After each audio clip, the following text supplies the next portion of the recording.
Portuguese ने इसे शुरू किया था।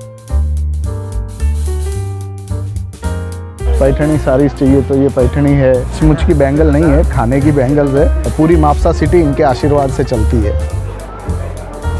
इन्हें कंदी पेड़ा कहा जाता है।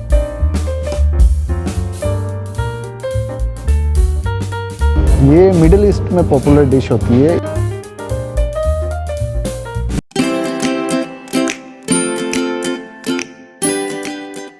गुड मॉर्निंग, नमस्कार, सलाम, सत श्री अकाल। मैं हूँ राकेश और स्वागत है आपका ट्रैवल भाई जी में। तो कल का व्लॉग आपने देखा, वो हमने एंड किया था सैटरडे नाइट मार्केट जो लगता है अरपोरा में। तो वहाँ पर बड़ा ही खूबसूरत मार्केट था, आपने देखा, और बहुत सी अच्छी चीज़ें वहाँ पर मिलती है। आपको ज़रूर जाना चाहिए, लेकिन वो सैटरडे को लगता है। आज के दिन की शुरुआत मापसा से करते हैं। मापसा बड़ा ही अच्छा शहर है, यहाँ पर छोटा सा शहर है लेकिन एक तरह से बिज़नेस हब है, और मार्केट यहाँ का बहुत सुंदर है। तो चलिए वो मार्केट घूमेंगे। फिर यहाँ से हमारा जो प्रोग्राम है वो आगे का ऐसा है कि हम वागातोर जाएंगे, कोशिश करेंगे अगोड़ा फोर्ट विज़िट करें, और उसके अलावा हम यहाँ के आसपास में जो मशहूर बीचेज़ है, कलंगुट बीच विज़िट ज़रूर करेंगे, क्योंकि उसे क्वीन ऑफ बीचेस कहा जाता है। गोवा में सबसे पॉपुलर बीच है यहाँ पर इनफैक्ट। और कंदोलिम इलाका है वो विज़िट करेंगे। कंदोलिम स्ट्रीट जो है, कंदोलिम कलंगुट की जो स्ट्रीट है वो बड़ी मशहूर है। At the end of the day रात को हम वहाँ घूमने जाएंगे, वो स्ट्रीट भी देखेंगे। तो चलिए इस व्लॉग की शुरुआत करते हैं और आगे देखते हैं, आइए।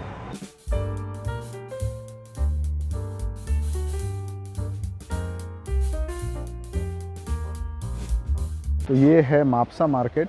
पोर्टुगीज़ ने इसे शुरू किया था। हालांकि पोर्टुगीज़ के समय जब ये शुरू था तो आसपास के गांव वाले जो हैं वो लोकल चीज़ें यहाँ पर ला बेचा करते थे, लेकिन आज बहुत बड़ा मार्केट बन गया है। ये ऑल ओवर कंट्री, पूरे भारत में से जगह से, दिल्ली से, मुंबई से चीज़ें यहाँ पर आती है और यहाँ बिकती है। ज़्यादातर ये आप देख सकते हैं कि कपड़े, शुरुआत जो इस मार्केट की है वो कपड़ों से ही हो रही है, और बड़ों के, बच्चों के सारे कपड़े यहाँ पर मिल रहे हैं और बहुत ही रीज़नेबल प्राइजेज़ में मिल रहे हैं। एक बात बताना भूल गया, कल सैटरडे मार्केट जो हमने विज़िट किया था वो थोड़ा सा कॉस्टली ज़रूर है, बट अगर आपके बार्गेनिंग स्किल अच्छे हैं तो वहाँ पर आपको रीज़नेबल चीज़ें मिल सकती है। हालांकि पहले प्राइस बहुत ज़्यादा बताते हैं, तो ज़रा होशियार रहिएगा।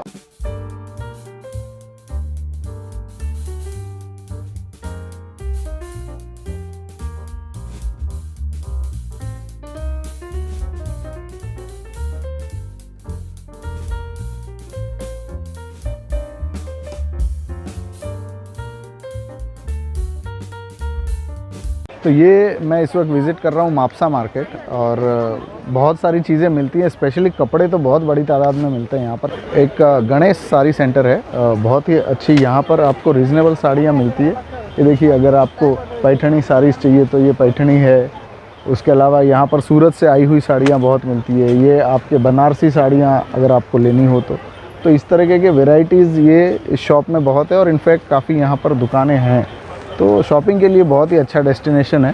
तो चलिए आगे देखते हैं और यहाँ पर क्या क्या चीज़ें हैं। खूबसूरत मार्केट है, आइएगा ज़रूर। चलिए आगे बढ़ते हैं। मापसा मार्केट में मैं ब्रेड मार्केट में आया हूँ इस वक्त। आप भी आ सकते हैं। ब्रेड मार्केट अगर कहेंगे तो कोई भी बता देगा। ब्रेड मार्केट में अजीब से आपको बेकरी प्रोडक्ट देखने को मिलेंगे, क्योंकि ये है लोकल गोवा का फूड। और सब जगह जो है कोई ना कोई, कहीं नान फेमस है, कहीं चपाती, कहीं महाराष्ट्र में जाएंगे तो चावल की रोटी फेमस है। ये जो है इसे यहाँ पर पोई कहा जाता है। ये देखिए, ये फ्लफ़ी ब्रेड है, और इसे अमूमन लोग ग्रेवीज़, वेजिटेबल्स, करी जो भी है उनके साथ इसे खाना पसंद करते हैं। ये इसे क्या कहते हैं? कातरे पाव। अच्छा, ये इसमें और इसमें फ़र्क क्या है? मतलब ये मैदे का है, वो गेहूं का है। अच्छा, ये गेहूं का है। ये पोई जो है वो गेहूं की है, और ये मैदे का है। ये देख सकते हैं आप, ये बैंगल्स हैं, बैंगल कहा जाता है। सचमुच की बैंगल नहीं है, खाने की बैंगल्स है। और महाराष्ट्र में पाव होता है, जो हम पाव भाजी या वड़ा पाव में जो यूज़ करते हैं, वो एक आता है कड़क पाव, थोड़ा साइज़ में बड़ा होता है और हार्ड होता है। वो अक्सर लोग चाय के साथ सुबह ब्रेकफास्ट में खाते हैं। ये भी कुछ है वैसे ही है, थोड़ा सा हार्ड है, तो चाय के साथ लोग पसंद करते हैं। ये स्वीट पोई है, मीठी पोई, तो ये भी लोग पसंद करते हैं ब्रेकफास्ट में। तो ये ब्रेड मार्केट है, और चीज़ें काफ़ी अच्छी है यहाँ पर, कुछ यूनिक है। ये चीज़ें आपको अदर स्टेट्स में नहीं मिलेगी। चलिए आगे देखते हैं। मापसा मार्केट से 5 मिनट्स ड्राइव पे, या वॉकिंग भी आप आए तो 15 मिनट्स में आप यहाँ पर पहुँच सकते हैं। बहुत ही मशहूर मंदिर है ये, भगवान बोडगेश्वर का मंदिर है, और यहाँ के मापसा सिटी ही नहीं पूरे गोवा में बहुत ही श्रद्धेय भगवान बोडगेश्वर को माना जाता है। मापसा सिटी को तो कहा जाता है कि ये मापसा सिटी के पालनहार है, यानी पूरी मापसा सिटी इनके आशीर्वाद से चलती है। और कहानियाँ इनके भगवान के बारे में बहुत सी कहानियाँ हैं जो मशहूर है। कहानी ये है कि एक बार एक बच्चा जो है वो यहाँ पर जतरे में मेले में आया था तो वो खो गया। सभी ने बहुत ढूंढा और वो बच्चा नहीं मिला। थक हार के सब लोगों ने ढूंढना छोड़ दिया। एक दिन के बाद बच्चा घर पर ही मिला। बच्चे से जब पूछा गया कि कौन तुझे छोड़ के गया, तो बच्चे ने कहा कि मुझे नहीं पता, एक अंकल मुझे मिले मेले के अंदर और वो अंकल यहाँ तक आए, घर तक आए, घर के दरवाजे तक आए और उसके बाद मुझे घर तक के दरवाजे तक ड्रॉप किया। और उसके बाद जब मैंने देखा तो वो अंकल वहाँ पे नहीं थे। लोगों से, क्योंकि उस वक्त तो छोटा सा गांव था, इतने बड़ी तादाद में लोग नहीं थे, लोगों से भी बहुत पूछा गया, मेले में भी बहुत पूछा गया कि किसी को देखा, लेकिन किसी ने भी उनको देखा नहीं। तो कुछ पता चला ही नहीं कि कौन थे जो वो उस बच्चे को वहाँ पर छोड़ के आए। तो ये फिर माना गया कि वो भगवान बोडगेश्वर थे जिन्होंने बच्चे की मदद की और वहाँ पर घर तक सही सलामत उसे पहुँचाया। तो ये कहानी है। तो आइए देखते हैं, खूबसूरत मंदिर है, अंदर चलते हैं।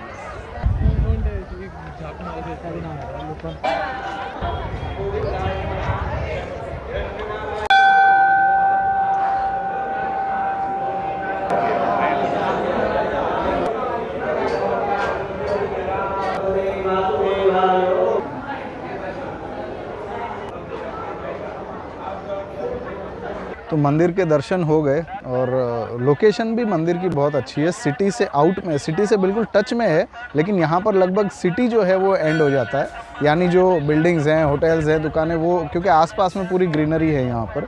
और दर्शन के बाद मैंने सोचा आपको ये प्रसाद के रूप में चढ़ाए जाते हैं, इन्हें कंदी पेड़ा कहा जाता है और ये महाराष्ट्र में बहुत फेमस है। और क्योंकि महाराष्ट्र से अटैच्ड है गोवा भी, तो यहाँ पर भी मंदिरों में प्रसाद के तरीके से ये पेड़े बहुत पॉपुलर है। ये देखिए, इसमें कोई बहुत ज़्यादा इंग्रेडिएंट नहीं होते, ये दूध और शक्कर से ही बनते हैं। इसमें सिर्फ 2 वैरायटी आती है, एक ज़्यादा शक्कर वाली, एक नॉर्मल शक्कर होती है। ये देख लेता हूँ,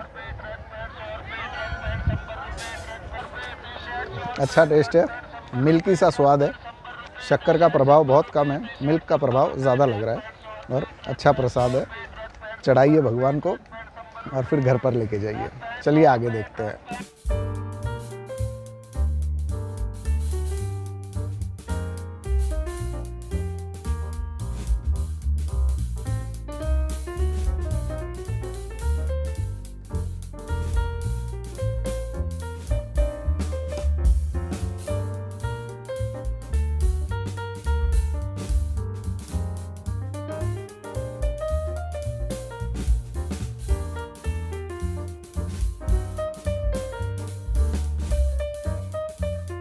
ये मीठा खाजा है, इसका प्रोसेस आप देख लीजिए। ये पहले बनाया जाता है, उसके बाद ये गुड़ और तिल और अदरक, इसका पूरा पेस्ट ऐसा लेप बनाकर फिर ऐसे मिक्स किया जाता है। बहुत ही ट्रेडिशनल स्वीट है ये गोवा की, खाजा, मीठा खाजा कहते हैं इसे। और बाकी मैडम बताएंगे हमें ये सारे स्वीट्स के बारे में। तो आइए देखते हैं ये गोवा के बारे में, ये कौन कौन सी चीज़ें हैं। इस वक्त मेरे साथ मयूरा केनी जी हैं, जो यहाँ पर इस जतरे में बहुत ही अच्छी इनकी स्वीट की ये शॉप है और काफ़ी चीज़ें हैं यहाँ के स्वीट्स के बारे में जानने के लिए। अगर ये बताएंगे तो ज़्यादा बेहतर तरीके से बताएंगे, तो चलिए इन्हीं से समझते हैं। मैडम, इनके बारे में मुझे बताइए कि ये सब क्या है और इस जतरे के बारे में भी ज़रा बताइए। एक्चुअली ये स्टॉल जो हमने लगाया है ना, ये सब ट्रेडिशनल गोवन जो स्वीट्स मिलते हैं ना, स्पेशली जत्रा और चर्च के जो फीस्ट रहते हैं, या यहाँ पे जो मस्जिदों में उरूस जो लगता है पर, ये स्वीट्स आपको देखने को मिलेंगे। इसके अलावा हमारे पास वो जो गुड़ वाला खाजा बनता ही बनता है, शक्कर वाला भी बनता है, जिसमें चीनी का आवरण रहता है बेसन की स्टिक्स पे। उसके अलावा प्लेन रहता है, जिसमें ना ही चीनी या गुड़ रहता है, सूखा खाजा बोलते हैं यहाँ पे हम इसको। और ये स्पेशली डायबिटीज़ वाले जो लोग रहते हैं ना, वो ले जाते हैं। ये मुरमुरे के लड्डू है जो गुड़ से, प्योर गुड़ से बनाए जाते हैं। अच्छा, ये जो मुरमुरे बोलते हैं ना, जो भेल वाले, वही है ये। और ये मैडम, ये कुरमुरे कहाँ से? क्योंकि मेरा जहाँ तक नॉलेज है, कहते हैं कि ये ज़्यादातर गुजरात में ही बनते हैं। हाँ, जो ये कुरमुरे गुजरात से मतलब जो व्यापारी लाते हैं हम उनसे लेकर बाद में उस पर गुड़ चढ़ा के उसके लड्डू बना लेते हैं। ये हमारे गोवा का स्पेशल तीखा सेव है। इसकी स्पेशलिटी ये है जो इसमें जो चिली डलती है ना वो गोवन मतलब गोवन बेस्ड है, काफ़ी छोटी होती है और काफ़ी तीखी रहती है। अच्छा, तो ये स्पेशलिटी है इसमें। ये गुड़ के लड्डू हैं सेव वाले। अच्छा ये दाल की सेव है। हाँ, मोटी वाली दाल की सेव है, उसके लड्डू बनाए जाते हैं गुड़ के और अदरक, इसमें भी अदरक रहता है। प्लेन हलवा है, इसमें ड्राई फ्रूट्स वगैरह नहीं डलते, ये प्लेन हलवा है। और ये जो है वो ड्राई फ्रूट्स वगैरह डला हुआ हलवा है। अच्छा ये वो केरला हलवा बोलते हैं वो है ये? वो ही है, वही है। अच्छा ये केरला हलवा है। और फिर ये पोटैटो चिप्स जैसे दिख रहे हैं ये? इनको ना लोकली हम माना बोलते हैं। अच्छा, ऐसा कहा जाता है ये टैपियोका चिप्स है, लेकिन ये टैपियोका नहीं है। अच्छा, और ये गोवन स्पेशलिटी है। अच्छा ये गोवन फ्रूट है। हाँ, ये it's a root of a plant, उसके बनते हैं, काफ़ी जंगल में मिलता है। हम इसको खाली बाद में सुखा कर फ्राई करके सॉल्ट करके ये करते हैं। अच्छा ये फ्राई गोवन का फेवरेट है। अच्छा, खाजा और ये माना जो इवनिंग स्नैक या टाइम पास स्नैक जो कहते हैं। उसी के हिसाब से है इसमें। तो आप लोग जब भी आते हैं, खैर आपको बड़ा टाइम के हिसाब से मैंने आपको बताया, पौष के शुक्ल चतुर्दशी में ये मेला लगता है। और जो फेजिंग पीरियड होता है मून का, दाहिनी ओर मून की रोशनी जब ज़्यादा लगती है उस टाइम पे ये मेला लगता है। 7 से 8 दिन का मेला है और कोई फिक्स डेट नहीं है, इसलिए अपडेट ज़रूर रहना। दिसंबर एंड से लेके जनवरी 14-15 के आसपास में कभी भी ये मेला लगता है, राइट। और आज वैसे इस मेले का आखिरी दिन है, तो हम सही समय पर पहुंच गए।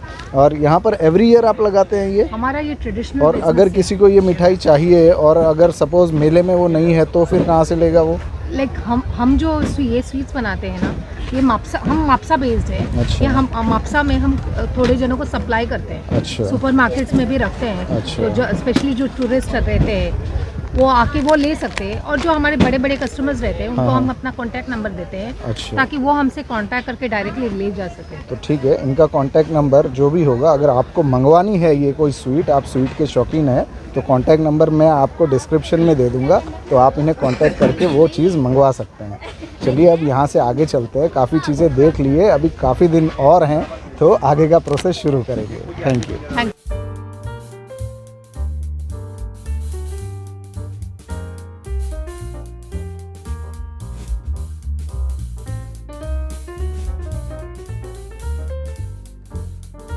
गोवा में वेज रेस्टोरेंट ढूंढना बहुत मुश्किल होता है। गोवा में नॉर्थ में तो फिर भी मिल जाता है, साउथ गोवा में या दूर दराज में बहुत मुश्किल होता है। International cuisine restaurant pure veg में बहुत मुश्किल से मिलेंगे और गोवा में तो लगभग नामुमकिन है। लेकिन बीन मी अप ये रेस्टोरेंट आपको बहुत पसंद आएगा अगर आप वेजिटेरियन फूड लवर हो। प्योर वेज रेस्टोरेंट दुनिया भर के क्यूजिन के साथ, आइए देखते हैं।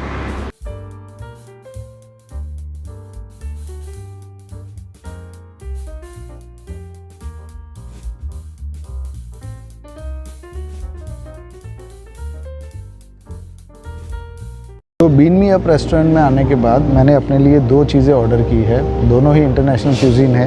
एक तो ये पिज़्ज़ा है, वेज पिज़्ज़ा कॉमन है, और एक ये मेडिटेरेनियन जो हम फूड, मिडिल ईस्ट का जो फूड कहते हैं उसका प्लेटर है ये। और ये मिडिल ईस्ट में पॉपुलर डिश होती है, ये पीटा ब्रेड है, जनरली वहाँ पे लोग खाते हैं और मोस्टली इजिप्ट से ओरिजिनेट हुई है ये चीज़ें। जैसे ये हमस है, ये जो आप देख रहे हैं ये पीटा ब्रेड है, इसको इसके साथ खाया जाता है।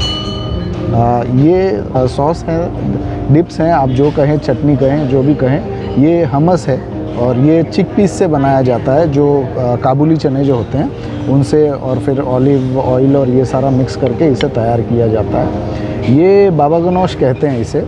और ये एग प्लांट या जो ब्रिंजल कहते हैं हम, बैंगन का जो हम भरता खाते हैं, ये भरते से भी ज़्यादा ये पेस्ट बनाया जाता है और इसकी ये चटनी है।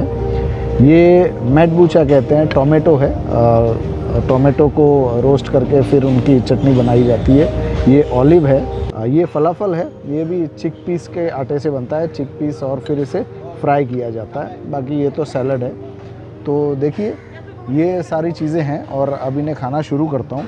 सबसे पहले मैं ये फलाफल से स्टार्ट करता हूँ।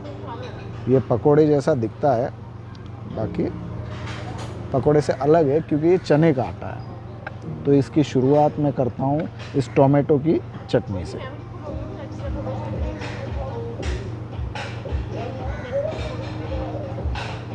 अच्छा स्वाद है।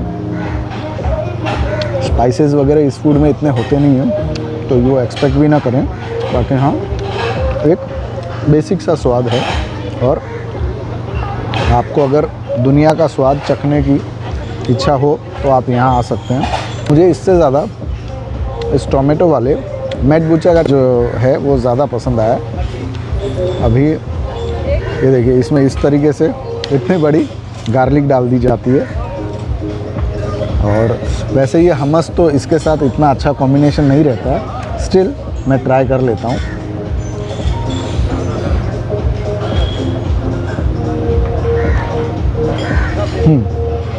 इसका फलाफल का मुझे सबसे बेस्ट जो स्वाद लगा है वो इस मैतबूचा टोमेटो की चटनी इसके साथ। ये तो हो गया फलाफल। अब ये पीटा ब्रेड खाते हैं। मैदे की रोटी है एक हिसाब से, पीटा ब्रेड इसी को कहते हैं। इसे हम ये हमस के साथ ट्राई करते हैं। ये देखिए, ये है चने का पेस्ट है। अब अगर आपको इंडियन फूड जो यहाँ के मसाले, स्पाइसेस, इन सब की ज़्यादा टेस्ट आपको अच्छा लगता है तो शायद ये आपको इतना अच्छा ना लगे। बाकी ये भी दुनिया के खाने हैं, तो आपको एक बार तो ट्राई करना चाहिए। हो सकता है अच्छा भी लगे। मुझे ओके ओके लग रहा है, ना ज़्यादा अच्छा। फलाफल ज़रूर अच्छा लगा क्योंकि इसका जो टेक्सचर है वो हमारे इंडियन चीज़ों से मिलता जुलता है। ये मैंने मेरे लिए एक टोमेटो जूस भी ऑर्डर किया है। अभी इसमें मैं ब्लैक पेपर पाउडर डलवाऊंगा क्योंकि ये थोड़ा सा मुझे इसका टेस्ट अच्छा लगता है, बट विदाउट ब्लैक पेपर नहीं। अब ये पिज़्ज़ा देखते हैं। पिज़्ज़ा तो आपको पता ही है, कहते हैं हम पिज़्ज़ा कहते हैं, कुछ लोग कहते हैं कि इसका जो सही प्रोनाउंसिएशन है वो है पिज़्ज़ा। अब वो पिज़्ज़ा है या पिज़्ज़ा है, जो भी है, अब देख लेते हैं। टोफू डाला है। Tofu is nothing but kind of paneer जैसे ही है ये भी। तो टोफू है, ऑलिव्स है, मशरूम है, टोमेटो और कैप्सिकम है। चलिए,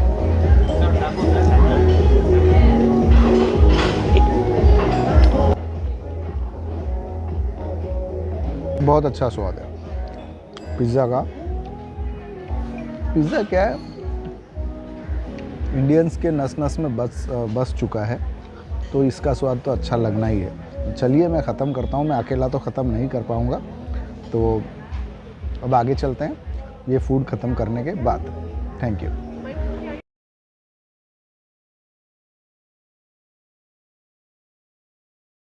अब मैं आया हूँ वागातोर बीच। वागातोर बीच भी बड़ी मशहूर बीच है यहाँ की। ये एक्चुअली जो समुद्र की जो कोस्ट लाइन शुरू होती है, जो बीचेस की जो एक लाइनअप शुरू होता है। जैसे आप अगर कंदोलिम या कलंगुट में रह रहे हैं तो जैसे कंदोलिम से स्टार्ट होता है, कंदोलिम, कलंगुट, उसके बाद बागा है, अंजुना है और ये वागातोर है। तो ये वागातोर इस बेल्ट का ये आखिरी बीच कह सकते हो आप, क्योंकि यहाँ से जब आप आगे इस तरफ जब देखेंगे, मैं आपको दिखाता हूँ, वहाँ तो वो चपोरा फोर्ट है जहाँ हम अभी जाएंगे। तो वागातोर अब आप आते हो जब भी तो चपोरा फोर्ट विज़िट कर सकते हो। और यहीं से थोड़ा आगे जाके एक चपोरा रिवर है, तो वो रिवर जैसे ही बहती है वहाँ से ये वागातोर और ये इलाका कट हो जाता है और मोरजिम स्टार्ट हो जाता है। तो ये जो वागातोर बीच है ये इस स्ट्रेच का आखिरी बीच है। जनरली जो टूरिस्ट यहाँ पे आते हैं, जो कलंगुट कंदोलिम इलाके में रहते हैं, वो इन्हीं 4-5 बीचेस पे घूमते हैं और फिर क्योंकि 2 या 3 दिन के पैकेज के लिए गोवा आते हैं तो यहाँ से फिर चले जाते हैं। जो लंबे टाइम के लिए आते हैं, 6, 7, 8 दिन के लिए गोवा विज़िट करते हैं, वो डेफिनेटली मोरजिम वगैरह भी देखते हैं और इनफैक्ट साउथ गोवा भी वो घूमने जाते हैं। तो अच्छा बीच है।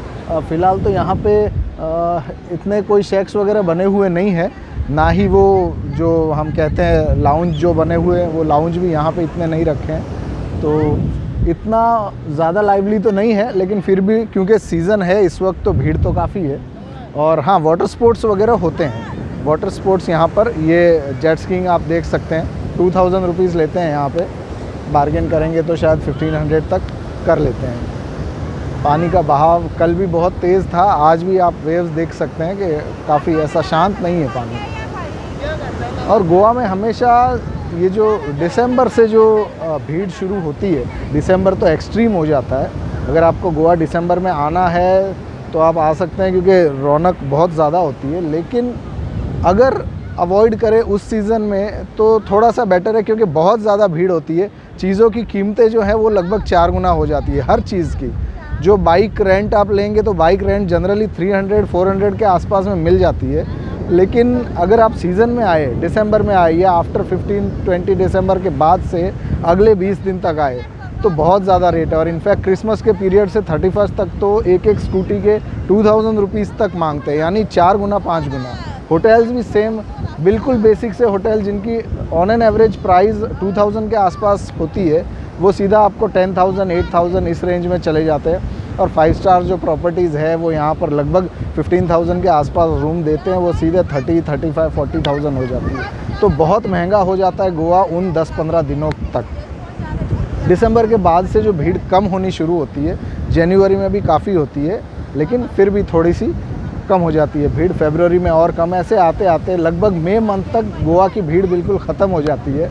और फिर मई मंथ के बाद मई, जून, जुलाई, अगस्त, सितंबर, ये सितंबर एंड तक जो है ये गोवा बिल्कुल खाली हो जाता है। और उस वक्त आपको सारी चीज़ें सस्ते में मिलेगी, चाहे आप बाइक रेंट करें, कार रेंट करें, होटल स्टे करें, सब कुछ आपको बहुत रीज़नेबल क्या बिल्कुल गिरे हुए रेट मिलेंगे, आपको एकदम लो रेट मिलेंगे। लेकिन हाँ, उस वक्त एक माइनस पॉइंट ये भी है कि वो जो बारिश का जो सीज़न है उसमें एक्टिविटीज़ 90% जो एक्टिविटीज़ है वो बंद रहती है। ये सारे वाटर स्पोर्ट्स वगैरह जो हैं ये सब बंद हो जाते हैं। इनफैक्ट कई ऐसी बीचेज़ हैं जहाँ पे टूरिस्ट को अलाउड भी नहीं है। ये जो रनिंग बीचेज़ है कलंगुट, कंदोलिम, यहाँ तक तो ठीक है, बाकी जो दूसरे बीचेज़ हैं वो बंद कर दिए जाते हैं क्योंकि वेव्स बहुत ज़्यादा होते हैं। तो अगर आप गोवा सिर्फ शांति के लिए आना चाहते हैं, ज़्यादा कुछ घूमना नहीं है, बस स्टे करना है, तो आप इसमें आ सकते हैं। मॉनसून में भी बड़ा खूबसूरत लगता है गोवा। तो चलिए देखते हैं ये बीच।